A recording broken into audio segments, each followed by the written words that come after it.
How did you get that footage of Diddy? I figured most journalists would not disclose their sources. If Sean Combs watches this, what do you think he's going to feel? Like, wow, this is amazing. I think he's going to say this is the best documentary I've seen in a long time. My favorite villain? I kind of like Diddy. There are no misconceptions. They done took down Puff. They done took down all these other powerful black people. Jay-Z's like the lone standing powerful you black do the man. track wrestling on them. Jay is them people. But I know they went up to the feds one day and they took some paperwork up there to him. Let's be very clear. This is the email that DJ Vlad sent me, his producer sent me, asking me to appear on his podcast on YouTube just after the Cassie video was released on my birthday. But like, where's Jay at? He's mad quiet. Like while the Puffy thing was going on. But it's obvious now that his team was being made aware that he was in those allegations also. You know, so I hope it works out, because with his family, the things that go on internally is that those accusations are crazy. And that was 50 Cent. No one's scared of 50 Cent. I want everyone to be clear. No one's scared of 50 Cent. I think it was kind of taken out of context a little bit, but what do you think about it? I don't think it was taken out of context. No, I think the guy who was talking to him made him feel like a punk. You see what I'm saying? So he had to say, yo, nobody's scared of 50. Let's get this clear. Nobody is scared of 50. You know, but I'm not the issue. Him making you feel like a punk is the issue. And at the end of the day, I look at it and people don't assess themselves. Even really intelligent people. Jay's a smart guy. You know what I'm saying? He'll analyze other people and other things that they're doing and not actually look at what's happening to him and his transition and difference.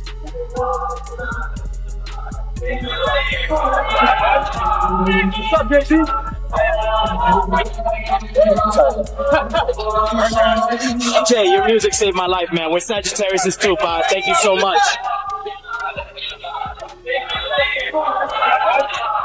What's up, JC? For years, Jay-Z and Diddy were untouchable, hip-hop royalty everyone tiptoed around. But 50 Cent dropped hints suggesting that bond cracked the moment survival came before loyalty. Suddenly, this wasn't just music drama, it was a story of power quietly shifting behind closed doors. As scrutiny on Diddy grew, the industry went silent. Observers saw it as calculated. Insiders say key players focused on protecting themselves, making moves in the shadows. In that version of events, Jay-Z isn't the hero, he's the strategist, staying one step ahead while chaos closed in elsewhere. They done took down all these other powerful black people. Jay-Z's like the lone standing powerful black man. You do the track wrestling on them. Jay is them people. If you do the history of most of the people that got in trouble in the industry, big trouble, who they went to for help? When Lil Wayne was in trouble, who did he go to? When Meek Mills was in trouble, who he go to? Meek Mills said it himself. Desiree helped me. You understand?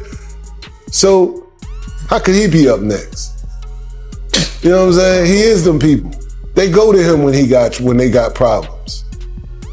And what they gonna say if he don't come up in nothing?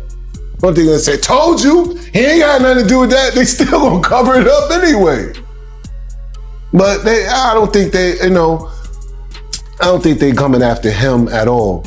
I don't think they got, like I said, I think he is them. For months, 50 Cent has been signaling loudly some heavyweights weren't relying on rumors. They had real, documented proof. And then suddenly, he had enough material to fuel an entire Netflix documentary. Naturally, everyone asked, where did this come from?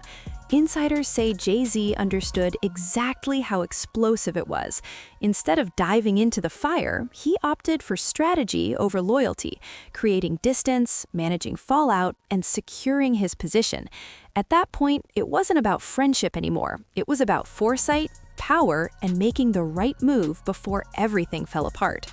Your agent that's in charge of you. You think she don't have no relationships with over the years with all these agents that became retired and connected and this and that and the third till they just know she got power. That's power over there. You know what I'm saying? Who you wouldn't want on your side? You got them on your side? You know what I'm saying? If something happened with him, it's going to be about a money situation. It ain't going to be nothing that's going to hurt. You get what I'm saying? So I don't know. I don't see them going after him. You know what I'm saying? But everything Jaguar be saying do flourish. For years, Jay-Z and Diddy were untouchable, hip-hop royalty everyone tiptoed around. But 50 Cent dropped hints suggesting that bond cracked the moment survival came before loyalty. Suddenly, this wasn't just music drama, it was a story of power quietly shifting behind closed doors. As scrutiny on Diddy grew, the industry went silent. Observers saw it as calculated. Insiders say key players focused on protecting themselves, making moves in the shadows. In that version of events, Jay-Z isn't the hero, he's the strategist, staying one step ahead while chaos closed in elsewhere. It's just as bad as the diddler. And I know that for a fact.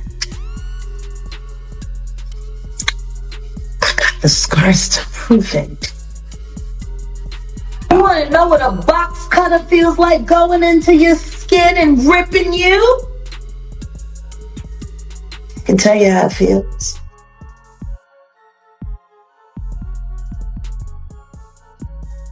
Y'all ain't seen shit yet. That Cassie shit, that's nothing.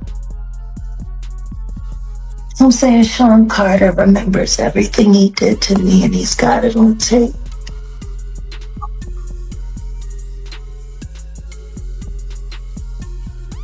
Just like Diddy.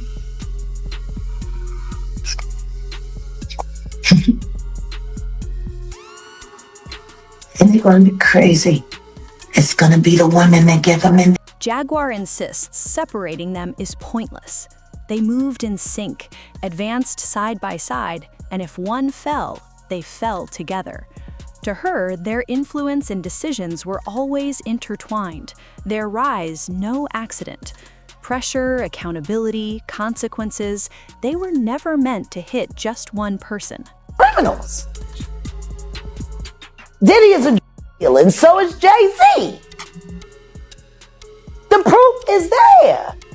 How many people does he have to be aware of before people see him for who he is?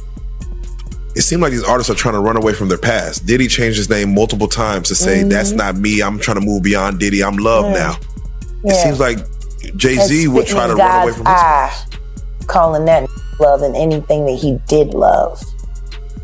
Brother love. What kind of love? Baby oil love. Baby love. Baby love. Explicit love. Hey! They never thought that hip hop would take it this far. Oh man, it's different now. These lyrics are all hitting different right now. All the people talking about. Like Jaguar Wright says, Jay-Z has always known when to step away before a collapse. As Diddy's situation heated up, 50 Cent's sudden confidence raised eyebrows. Clearly, someone powerful was quietly backing him. The theory? Jay-Z knew sensitive info would surface, so he kept his distance. Nothing's confirmed, but the silence speaks volumes.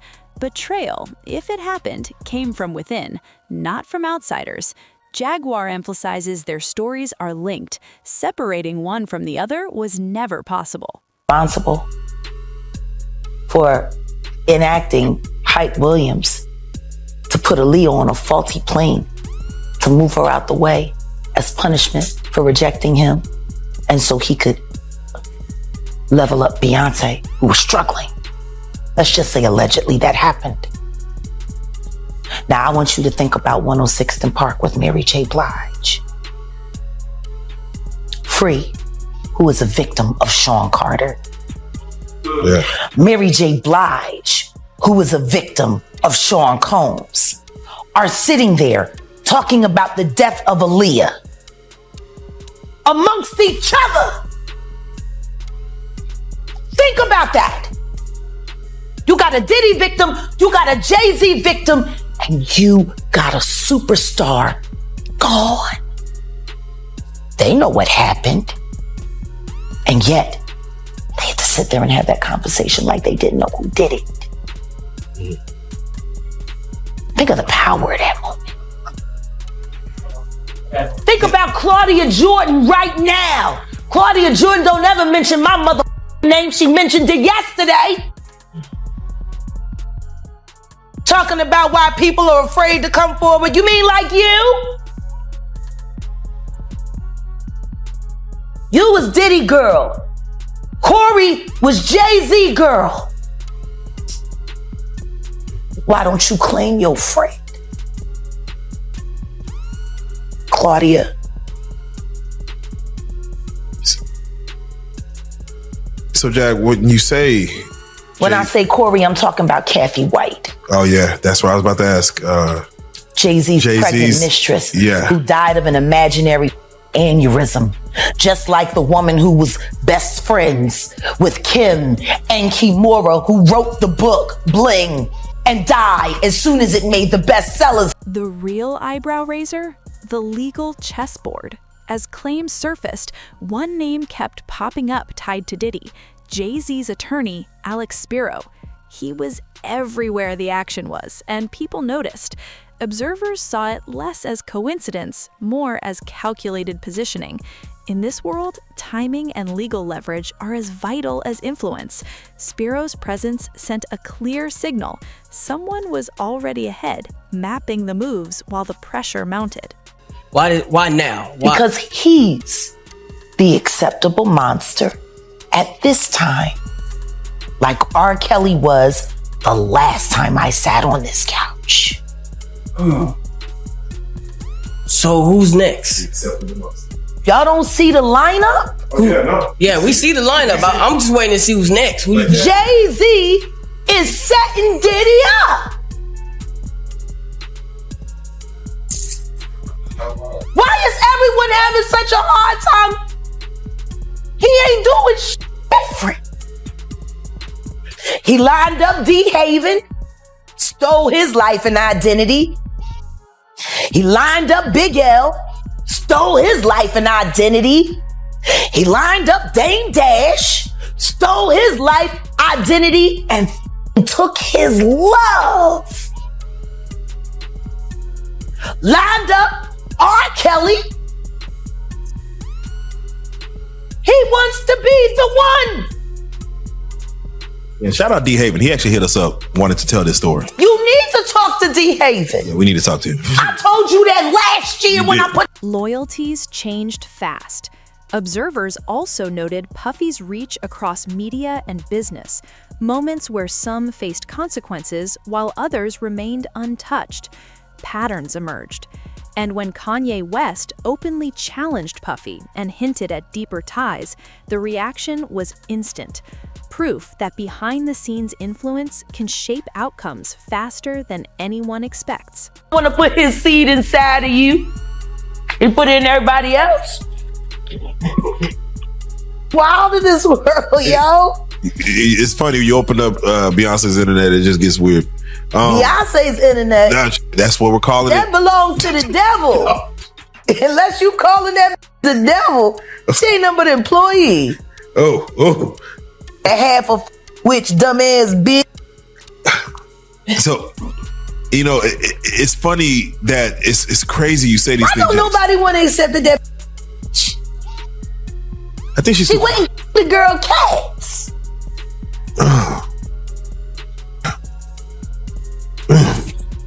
Okay. A girl went to court and charged her with extreme witchcraft. She was hypnotized. Beyonce came and she was in there eating on her and shit while she was asleep. You know, snacking on his big people cats. And guess what? They wouldn't give her the restraining order. They just told her to stay away from Beyonce and work for somebody else. Guess what? She's having a hard time finding work too. Which is interesting because she's a brilliant musician. And she was trained at the esteemed Berklee College of Music. Handpicked by my very good friend, Terry Lynn Carrington, Dr. Terry Lynn Carrington, who put together Beyonce's entire female band, which was Matthew Knowles' idea because he couldn't get Beyonce to stop people. Guess you didn't know your daughter well enough because she just started f***ing all the girls. She later explained that the interview wasn't even planned. It came through her team, and she Figures once considered untouchable are now quietly linked to long-whispered controversies, reviving conversations many thought dead. Jay-Z keeps surfacing, not as a confirmed fact, but as part of ongoing speculation that refuses to fade. Silence, it seems, can quickly turn into scrutiny once narratives start to shift. Wanted to talk to me, never would. But I got receipts. Vlad, why did you reach out to Jag back in June, asking for Jag to be on the show? Why you do that, Vlad? Vlad, why you playing in our face? Why you lying? Why you lying on this podcast? And Vlad, and your fat wife. We'll stop there. Damn. Damn. Let's be very clear. This is the email that DJ Vlad sent me, his producer sent me, asking me to appear on his podcast on YouTube just after the Cassie video was released on my birthday. I saw it. I never responded. Odell responded. Weeks and weeks later. But then again, Diddy was already in trouble, so you really didn't need to talk to me because you couldn't do much disinformation with me. I guess that's why your friend from the Star Report, or should I say the Comet Report, because he crashed out just like a comet. I guess that's why he was so upset when I started asking him relevant questions about why he's propping up a liar. At this point in time, Vlad, I think it's only fair to say that Carol Johnson, your assistant, unless you're saying you didn't know. That, she says, was the turning point. False narratives need constant maintenance. The truth, it just needs time and space to surface. On. Oh. Like I said, it was brilliant. Wow.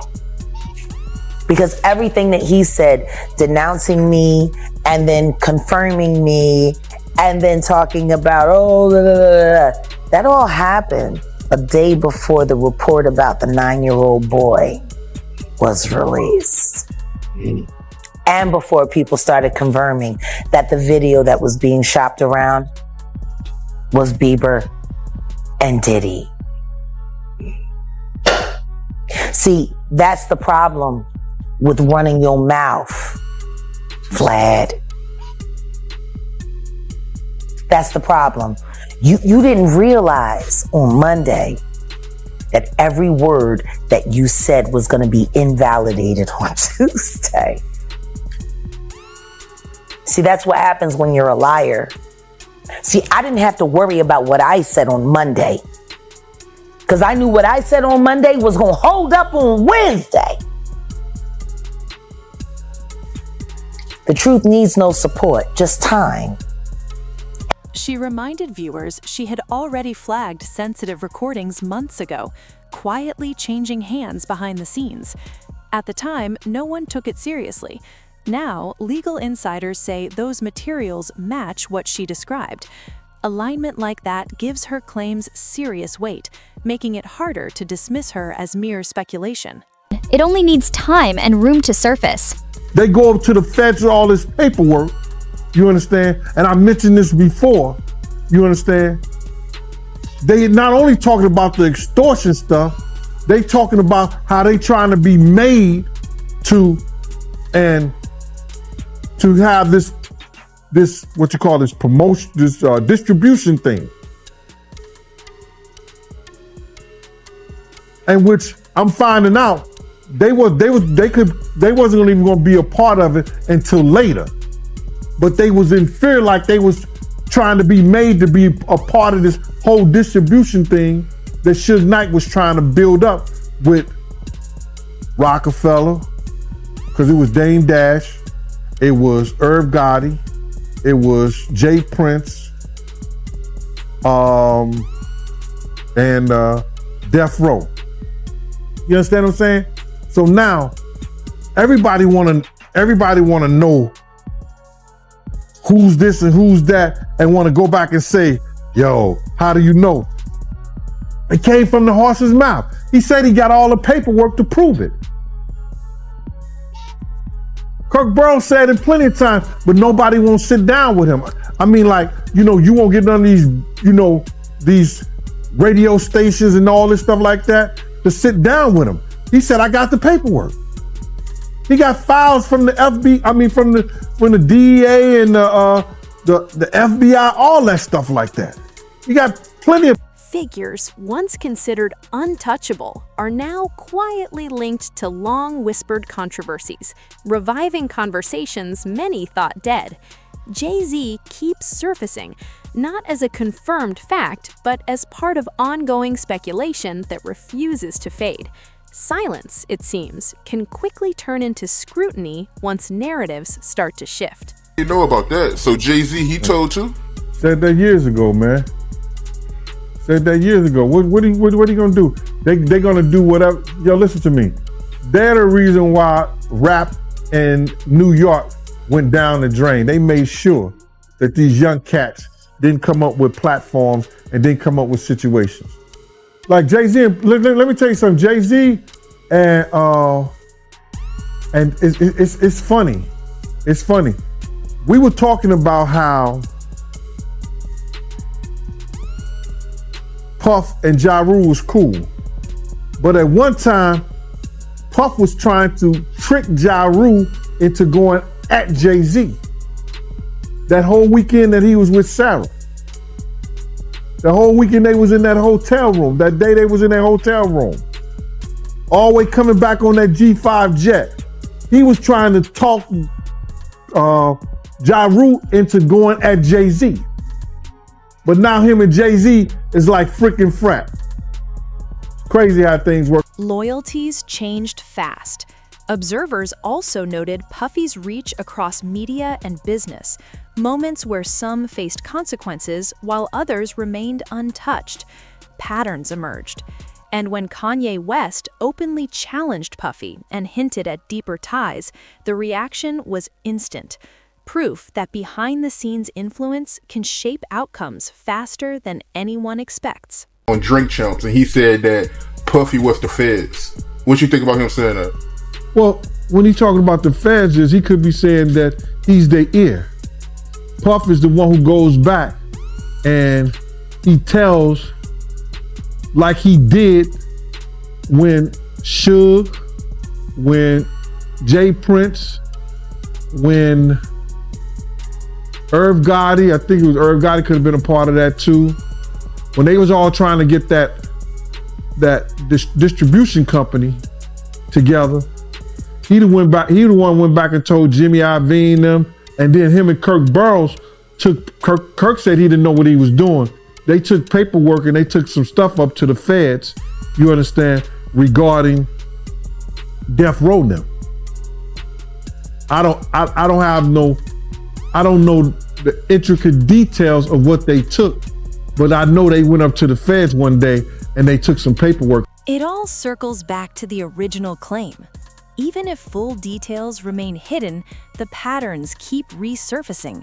Stories from years ago are aligning with today's events, turning speculation into a sense of unresolved history catching up.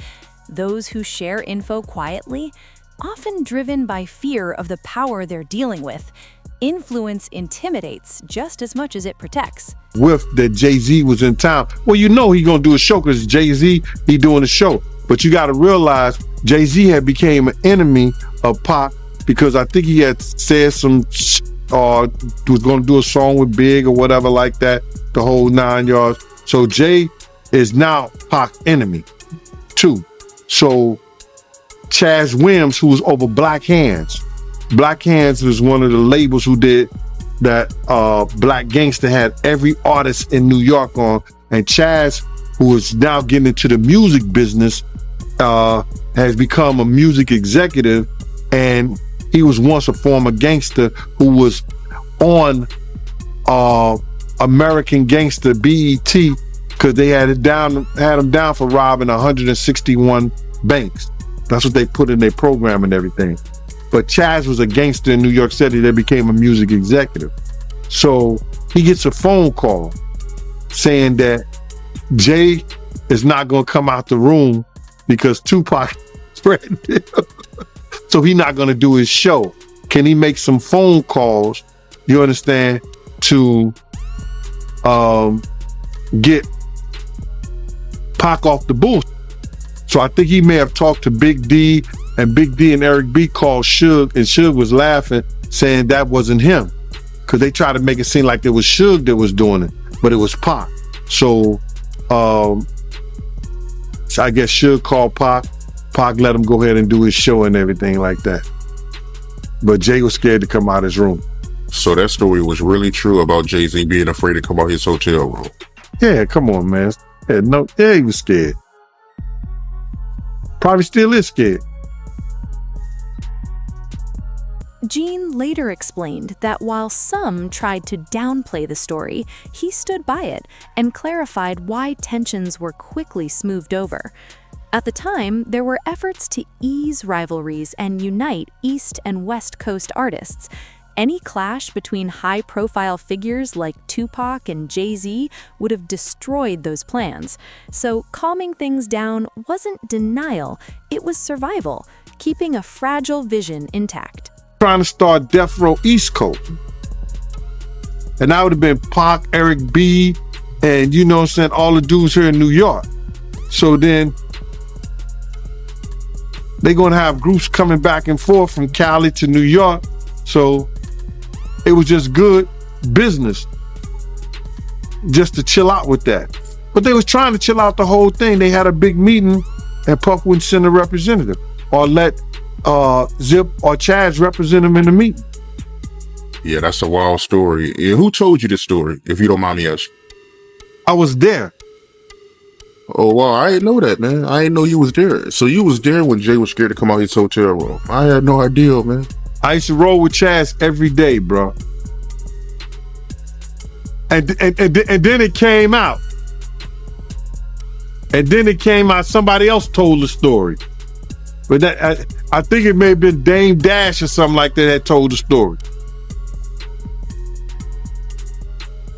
A lot of my stories get out, man, but they don't believe when I tell them.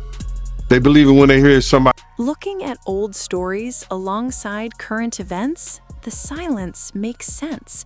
Same names, same patterns. Voices once dismissed are now gaining validation. The bigger picture is becoming clearer. The question, what else is waiting to surface? Are new revelations just around the corner? Drop your thoughts in the comments.